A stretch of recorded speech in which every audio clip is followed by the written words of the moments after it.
Bonsoir à tous. À la une de ce journal, l'exaspération des populations qui empruntent l'axe routier Ezeka-Ngoumou, long de 100 km, censé être réalisé et achevé depuis près de 2 ans. Malgré le déblocage de l'argent pour la réalisation des travaux, presque rien n'a été fait jusqu'ici. Le gouvernement a été contraint de mobiliser de nouveaux financements dans le but de parachever la construction de cette route. Pendant ce temps, les populations se plaignent. Elles ont du mal à écouler leurs produits agricoles et s'interrogent sur le contrôle et le suivi des exécutions des marchés publics. Nous ferons le point en ouverture de ce journal. L'autonomisation des femmes est loin d'être une réalité dans les sphères de développement social et politique au Cameroun, et la pandémie a exposé des femmes à la pauvreté, au chômage et aux difficultés économiques. La Commission des droits de l'homme exprime son inquiétude et interpelle le gouvernement sur le manque de promotion des femmes au Cameroun. Pourtant, certaines d'entre elles se démarquent à travers la fabrication et la commercialisation des biens fabriqués et made in Cameroun. Qui sont-elles? Comment le secteur privé lance le plaidoyer pour la promotion des femmes? Nous en parlerons au cœur de ce journal.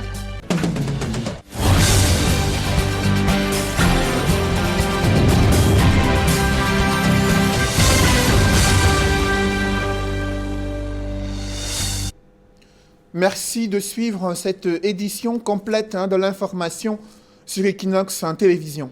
C'est un projet routier vieux de 3 ans. La route Ngoumou-Ezeka n'est pas livrée malgré les fonds mis à disposition depuis 2017.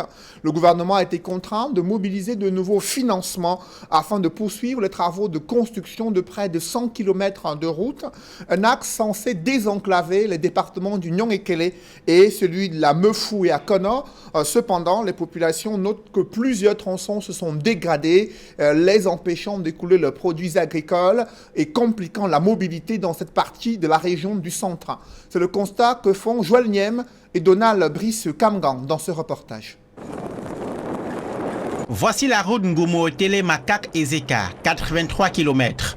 Sur ce tronçon départemental, l'on est aux travaux d'assainissement, de déplacement des réseaux et de libération des emprises. Côté Ngoumou. Travaux de dégagement des emprises sont au PK 45, alors que les travaux de mise en forme et d'assainissement sont au PK 30. Sur le tronçon Makak-Ezeka, à une quarantaine de kilomètres environ, la situation est critique avec des ruptures du trafic routier par endroits. 5 zones ont été repérées comme nécessitant des travaux d'urgence. Avant tout, c'était l'objet d'une descente du préfet du département du Nyong-Ekele et du délégué départemental des travaux publics. Nous avons donc été sur le terrain le 22 et on a constaté que les points critiques étaient en train d'être traités. Et qu'au jour où on était là, on était à la hauteur de 80% de traitement de chaque point critique. Mais on a constaté un 5e point qui n'était pas programmé. Et ensemble, nous nous sommes entendus que ce 5e point soit pris en compte. Les autorités mettent la pression sur l'entreprise adjudicataire du marché. Le crainte, c'est que la saison pluvieuse qui pointe à l'horizon retarde la progression du chantier après l'abandon des travaux, survenu en 2018. L'histoire de cette route, vous vous rappelez qu'il y a eu le cas de détournement en 2019-2020 et même en 2018 qui doit être déjà au niveau du tribunal criminel spécial. Il était donc de mon devoir de m'assurer qu'il n'y ait pas de conflit, qu'après tout ce que la population de laquelle veut sur la route, ce n'est pas dans les têtes pour de gagner le procès au tribunal. La route Ngoumou au Télé-Makak-Ezeka est un vieux projet. Attribué en 2017, ce chantier, s'inscrivant dans le cadre du projet d'entretien de certaines routes régionales et départementales, a été abandonné par l'entreprise initiale et les fonds détournés, soit environ 400 millions de francs CFA. C'est un nouveau financement qui permet aujourd'hui de relancer le chantier, censé s'achever en milieu d'année 2021.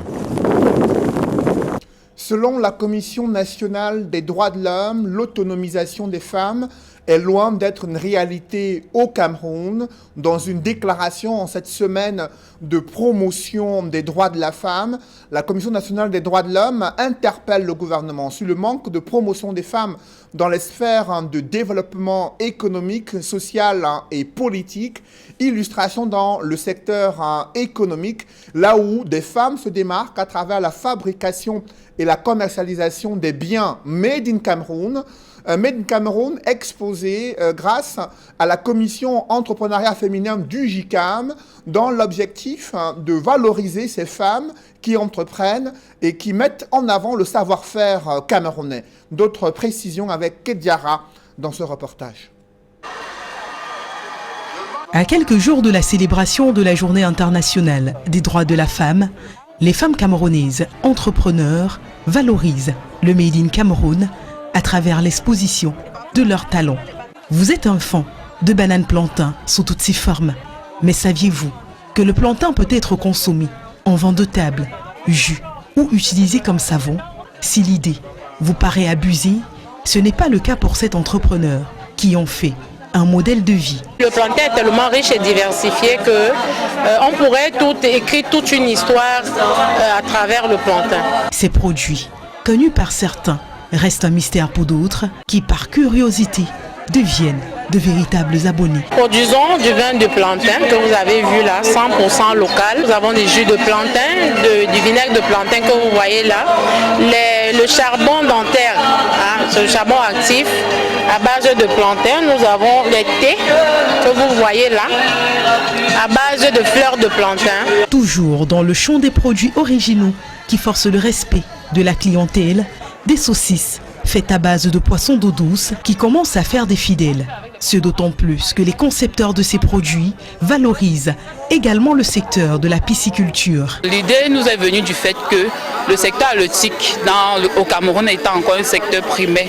Et vu aussi les difficultés que connaît le secteur piscicole, notamment la vente et la transformation des produits halieutiques, nous sommes donc dit, pourquoi ne pas valoriser ce poisson-là en saucisson de poisson? Il faut également compter sur des femmes qui font dans des jus de fruits naturels, sans conservateurs ni additifs. Des fruits utilisés également pour la fabrication des confitures que les Camerounais commencent à adopter. Le Made in Cameroun au féminin, ce n'est pas que des produits alimentaires. La décoration et le vestimentaire y occupent également une place de choix. Des vases, des sacs à main, chaussures, mais également des bikinis contextualisés, de quoi attirer les regards à la piscine ou, voyons plus grand, au bord de la plage. Après une étude du marché, je me suis rendu compte qu'il n'y avait pas de créateur, je vais dire de production de bikini. Et il fallait y apporter une touche particulière parce que sur le marché, on a l'habitude de voir des bikinis, peut-être avec des tissus stretch et tout. Là, il nous fallait une touche à la camerounaise. C'est pour ça qu'on a pensé au tissu pagne, qui est un tissu qui a été imaginé sous toutes les formes, mais pas sous cette forme principalement. Le but premier, c'est de faire du Cameroun un pays producteur de bikinis qui pourra s'étendre à l'international. Si ces produits jouissent d'un a priori favorable chez les consommateurs, il faut dire que de grosses difficultés entachent le secteur de l'entrepreneuriat féminin au Cameroun. Parce qu'au Cameroun, comme vous le savez très bien, on rencontre un énorme problème de packaging qui impacte sur le prix des produits, qui fait en sorte que le produit local n'est pas très compétitif par rapport aux produits qui sont importés dans notre pays. Au-delà, les moyens de production sont assez justes pour lancer une production en chaîne. Résultat des courses, les produits coûtent plus cher à l'étalage. L'accès au crédit. Nous n'avons pas assez de moyens nécessaires pour un fonds de roulement pour produire aux grandes surfaces qui nous font des demandes. Il s'agit là de difficultés qui n'empêchent pas ces dames gonflées à bloc de continuer d'investir en leurs rêves. Mon expérience dans le domaine de l'entrepreneuriat a certes son lot de difficultés, mais en même temps c'est vraiment une expérience très passionnante. C'est pour leur donner un coup de pouce à la veille de la journée des droits dédiée à la femme que la commission entrepreneuriat féminin du JICAM a organisé, non loin de son siège à Bonanjo, cette exposition. Et d'autres femmes victimes d'un handicap visuel ont elles aussi bénéficié d'un soutien cette fois-ci de la part du Haut Commissariat du Canada au Cameroun. Objectif, permettre à ces femmes aveugles de pouvoir disposer des outils nécessaires pour se lancer dans des activités génératrices de revenus. D'autres explications avec Anding Gagnou, Cédric Ding et Mathilde Akemazo. Nicole souffre d'un handicap depuis plus de 2 ans, comme 1,5% de la population féminine camerounaise. Elle a perdu son bras droit dans des circonstances effroyables. 2 ans comme je suis tombée handicapée d'une agression. On était à 2. L'autre, ma soeur était coiffeuse, j'étais couturière. Il a voulu me fendre la tête parce que j'ai une blessure ici à la tête. C'est là que j'ai posé la main. Il a coupé plutôt la main, c'est arrivé, ça a coupé jusqu'à l'os. Passionnée de couture, elle avait fini par tirer un trait sur son avenir. N'eût été le lancement des ateliers de formation de la solidarité nationale des femmes aveugles et amies du Cameroun, SONAFAC. Quand j'ai compris que la maman s'est amenée, j'étais très contente de l'instaurer, comme elle a dit qu'elle a instauré la couture qui m'a encore motivée, c'est ça qui m'a encore motivée, ça m'a j'avais dans la tête que j'avais dans la tête. Je suis très contente. Je sais qu'à la longue, je vais encore faire plus. Avec mon diplôme, ça me permet de m'asseoir bien dans les ateliers. J'ai compris que la maman s'est amenée. Tous les gens qui viendront là sauront que je peux. Un projet financé par le Haut Commissariat du Canada au Cameroun et qui regroupe une 60aine de femmes reparties dans 3 villes du pays, à savoir Douala, Yaoundé et Bafang, et qui s'axe autour de plusieurs modules de formation, notamment la couture ou encore l'artisanat. Vous savez que dans la société, les PVH sont vraiment marginalisés. Ce sont des personnes oubliées. Et quand on a les privilèges et l'opportunité d'être accompagné par l'ambassadeur du Canada au Cameroun, vraiment, nous ne pouvons qu'être satisfaits. Un savoir-faire des femmes souffrant de handicap visuel ou physique que le Haut-Commissaire du Canada a tenu à récompenser par l'octroiement d'attestations de fin de formation. C'est un projet que nous, au Commissariat du Canada, on a financé sur une période de 2 ans. Mais c'est la première fois que je suis venu voir de quoi il s'agit en réalité. Et j'ai été très impressionné. Bon, c'est un projet pour les femmes handicapées de Yaoundé, de Douala et de Bafang. Des apprenantes comblées, pour qui, au-delà de l'aspect pratique, cette formation a su redonner confiance en elles et l'envie de relever de nouveaux défis.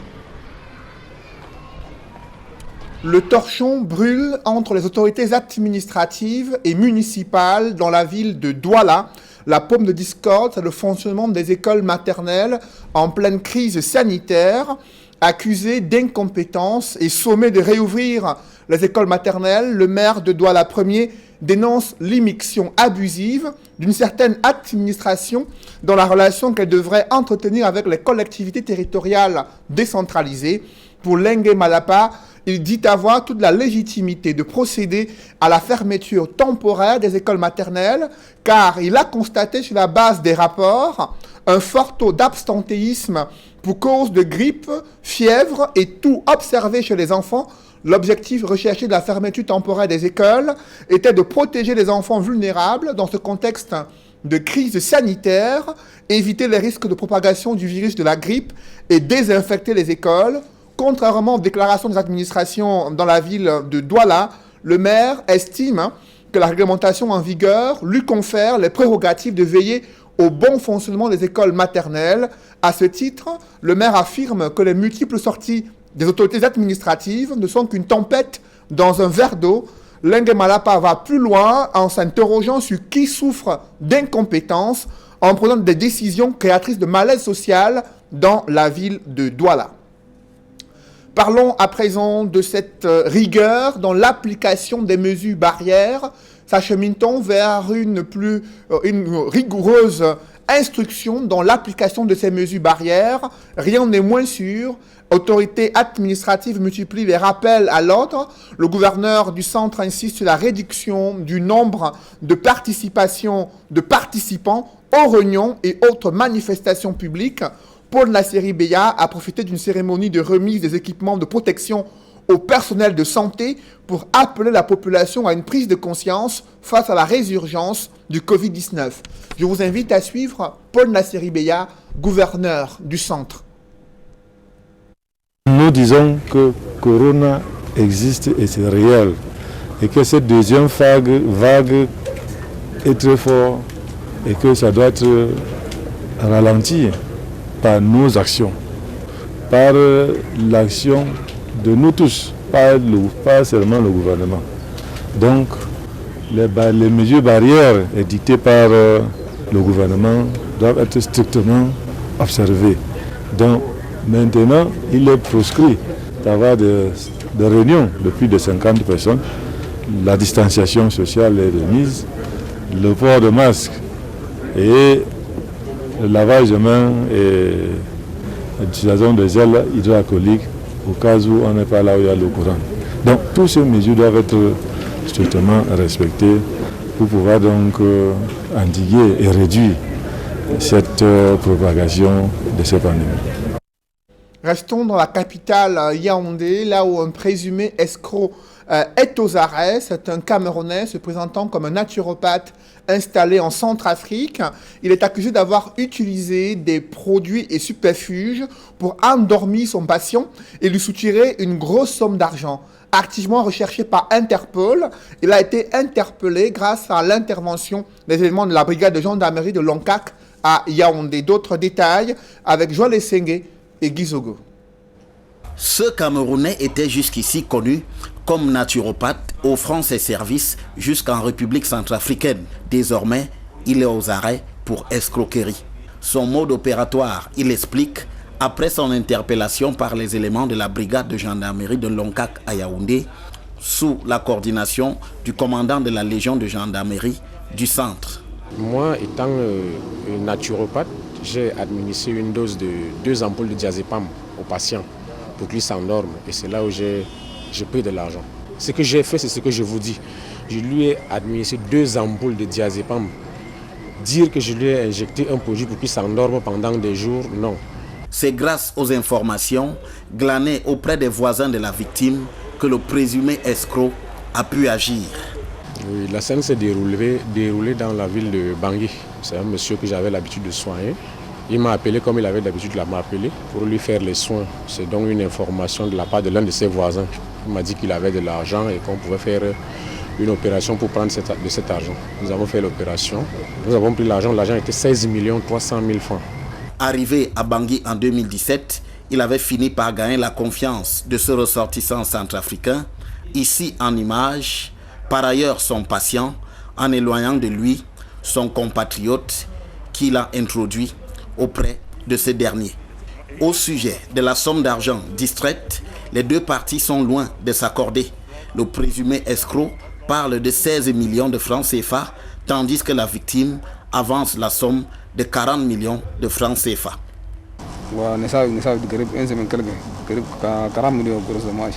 Ce monsieur, c'est moi qui le traitais au départ. Après, un jour, monsieur m'a appelé, je l'ai pris à la maison, il dit accompagne-moi, je suis un patient. C'est ça que nous sommes arrivés là-bas. On a pris les médicaments, je l'ai soigné. Comme je ne parle pas arabe, ni sango, il parlait bien sango et fulata. C'est comme ça que le monsieur a fait confiance à mon frère. Il ne m'appelait plus. C'est comme ça que le 19 février, le monsieur le fait appel. Il arrive chez lui, il fait un ordonnance de 63 000. Le monsieur paie 60 000 sur place. Il vient lâcher des injections, il vient injecter le monsieur. Le monsieur est endormi du 19 au 21, c'est vers le 21 matin. Pour mettre hors état de nuire le présumé escroc, la gendarmerie nationale, dont la brigade de Lonkak, a déployé ses fins limiers sur le terrain. C'est une criminalité transfrontalière en allant de la Centrafrique pour le Cameroun. Nous avons été saisis par les proches de la famille de la victime qui réside au Cameroun, qui avait déjà commencé les enquêtes à Bangui. Nous avons pu, à partir avoir le numéro de téléphone de la copine du suspect. Nous avons tracé le téléphone de cette copine qui a été interpellée. Interpellée, elle nous a fait savoir où se trouvait le suspect, dans les encablures de Bebda. Une opération musclée montée par le commandant de brigade de gendarmerie de Lonkak permettra donc de mettre la main sur le suspect qui sera conduit ici et exploité. De plus, le concours d'Interpol a également été mis à contribution. Interpol, à partir de Bangui, Le bureau Bangui était impliqué. Ils ont rappliqué au bureau régional qui se trouve ici à Yaoundé. Et par l'entremise et d'Interpol et de la famille, nous avons mis sur pied un dispositif très important de la gendarmerie, notamment le service de traçage d'appel, qui nous a donné la position déjà de sa copine, qui était le premier élément, le premier maillon sur lequel nous avons travaillé. Et à partir d'elle, nous avons pu avec exactitude localiser la position du criminel. Alors que l'auteur principal du coup de Bangui sera mis à la disposition de la justice, ces 3 autres complices, tous centrafricains, sont en cavale. Et le REDAC qui réagit à la suite de la sortie du ministère de la Défense concernant le rapport de Human Rights Watch des allégations de violation des droits de l'homme survenues il y a 1 an dans une localité située dans la région du Sud-Ouest.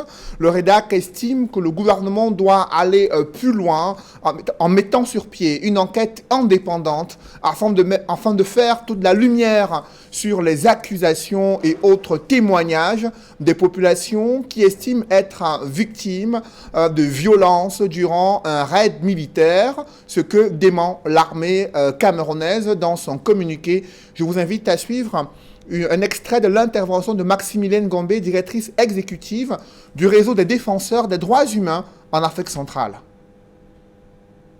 Les autorités en Afrique centrale, et particulièrement au Cameroun, ont toujours commencé par nier les faits, puis de les minimiser et ou à les accepter à moitié. Le cas de Magdémé est doublé. En 2014, les 2 femmes et les bébés à l'extrême nord, en juillet 2018, Pigning 2019, Garbour février 2020, Maoutou 2021 et j'en passe. En fait, pour le REDAC, la sortie du gouvernement aujourd'hui face au rapport de Human Rights Watch du 26 février 2021, pour lequel le REDAC reste solidaire, rentre dans ce que nous avons déjà vécu, déjà entendu. Ce n'est qu'une enquête indépendante et impartiale qui devra, comme par le passé, rétablir la vérité. Notons pour le déplorer que les organisations de la société civile, les défenseurs des droits humains en général et en particulier les femmes défenseurs, les journalistes et les militants de la démocratie qui travaillent dans les zones en conflit payent le lourd tribut. Nous avons 2 cas de journalistes qui viennent d'être assassinés en RDC, à Goma, Henri Ngonda et John Isanga. Les femmes défenseurs déplacées inter-Onozo se multiplient. Les représailles, on n'en parle plus. Il est temps que les défenseurs soient respectés et que leur travail soit reconnu officiellement, d'où l'urgence de l'adoption de la loi portant promotion et protection des droits des défenseurs des droits humains en Afrique centrale. Devant ce théâtre de mort, nourri par une impunité et la restriction de l'espace civique, y compris la diabolisation des défenseurs des droits humains et les organisations de la société civile, le REDAC appelle l'Union africaine, la Commission africaine des droits de l'homme et des peuples, qui d'ailleurs va siéger bientôt, les Nations unies, d'urger le Cameroun, le Tchad, la RDC et la RCA, de mettre en place des mécanismes de lutte efficaces contre l'impunité, surtout en touchant les commanditaires. En avril 2021, se réunit la Commission africaine des droits de l'homme et des peuples. Les représentants de ces pays en guerre, surtout le Cameroun, iront devant... C'était un morceau choisi de l'intervention de la directrice exécutive du REDAC, Maximilienne Ngombe. Dans le reste de l'actualité, le gouvernement fait face à une recrudescence de l'indiscipline sur les campus scolaires, notamment des cas de pornographie dans des lycées. Et le ministre de l'Enseignement secondaire exhorte ses collaborateurs à être sévères dans les décisions disciplinaires à l'encontre des élèves reconnus coupables de ces actes d'indélicatesse sur les campus des lycées au Cameroun. D'autres précisions avec Gizogo. L'onde de choc de la vidéo obscène des élèves du lycée bilingue de Kribi s'étend jusqu'au cœur du ministère des enseignements secondaires. La ministre Pauline Nalova-Lyonga a en effet réuni ses collaborateurs du niveau central, dont le secrétaire d'État aux enseignements secondaires et le secrétaire général, mais également les délégués régionaux et les syndicats en visioconférence. Au bout de près de 2 heures d'échange, la ministre s'est montrée ferme à l'endroit des élèves impliqués dans les pratiques pornographiques. Pornography should be one of the biggest crimes that any child should participate in. Now I want to bring in my idea, which is that we must ban participation in any pornographic activity. No participation in social media. Social media activities no child should take part in. If we find a child who takes part in it, then that child really wants to be dismissed. Pour le syndicat national des enseignants du secondaire, il est question d'impliquer davantage les enseignants dans la sensibilisation des élèves. Je suggère qu'on implique sérieusement les enseignants dans la sensibilisation et l'éducation des enfants par rapport à ces phénomènes-là, au risque qu'ils courent à court, à moyen et à long terme. Parce que si les enseignants sont suffisamment sensibilisés, et s'ils font le travail sur la durée, parce que les mesures que nous avons proposées sont bonnes, mais elles sont des mesures à court terme. Mais d'autres propositions ont été mises sur la table, notamment le toilettage de la lettre circulaire portant sur les sanctions applicables aux élèves qui date de 1993 et laisse voir bien des insuffisances. Le ministère des enseignements secondaires entend aussi soulager les surveillants généraux des établissements à grands effectifs des enseignements pour qu'ils se consacrent uniquement au suivi des élèves. Autant dire que c'est le branle-bas de combat au ministère des enseignements secondaires face à la montée en puissance des scènes pornographiques dans les établissements scolaires. À quelques jours des élections pour la présidence de la Confédération africaine de football, quel est le programme du docteur Patrice Motsepe, milliardaire sud-africain et candidat à cette élection à la présidence de la CAF? Son ambition, c'est de moderniser le football africain.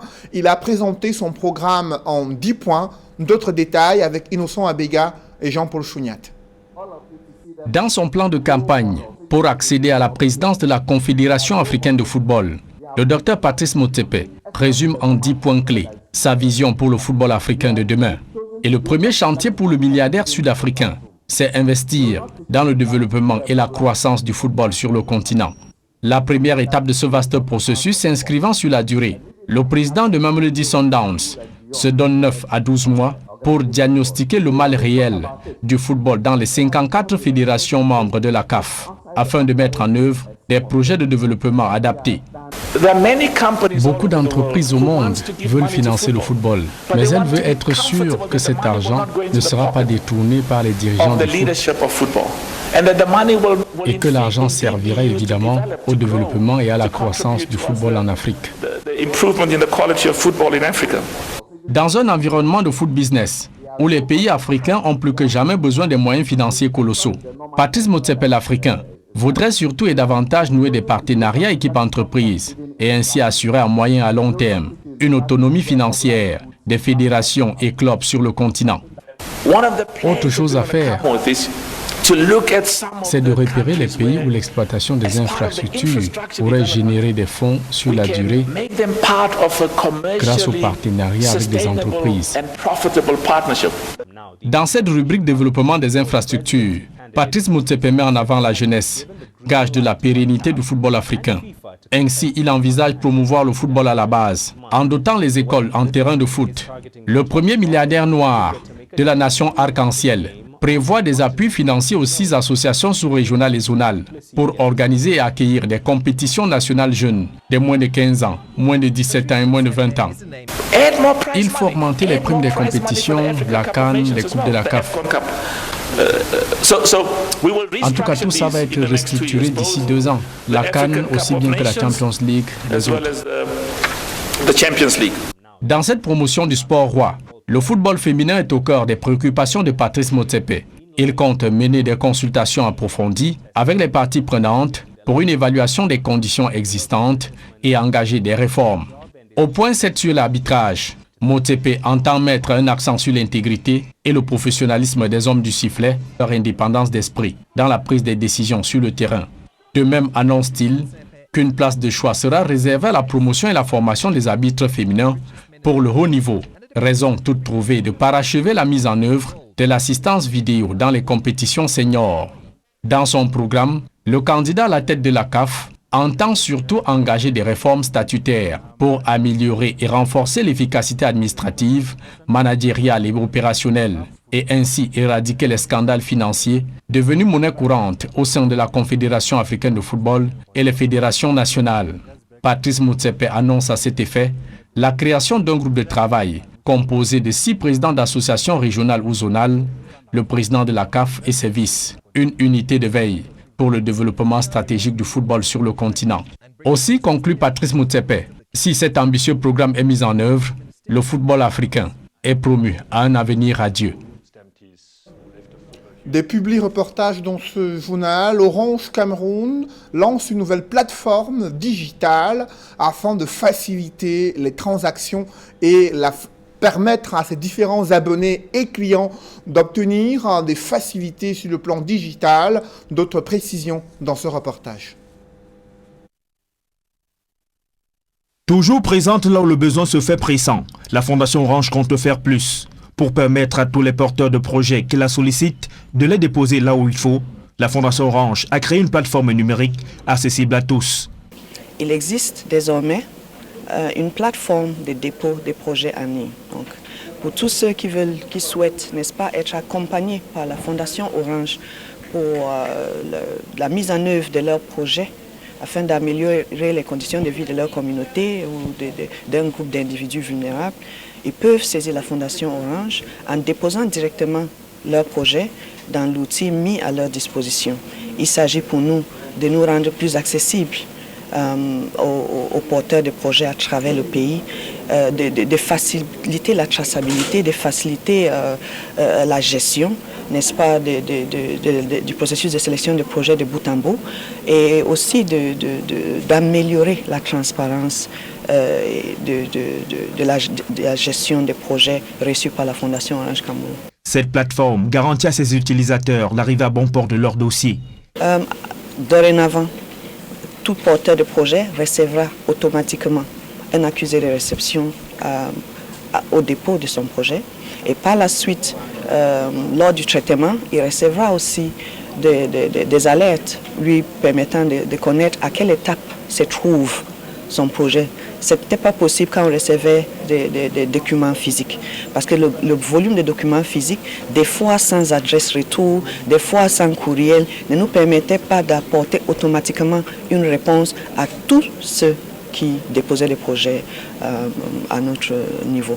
Maintenant, nous avons la possibilité de le faire et le porteur de projet a la possibilité aussi de consulter le site pour savoir à quel niveau se trouve son projet. Donc, même sans contact avec nous, il peut puisqu'il crée son compte lorsqu'il dépose son projet, il peut donc accéder à ce compte-là et se renseigner sur l'étape, n'est-ce pas, à laquelle se trouve le processus de sélection de projets.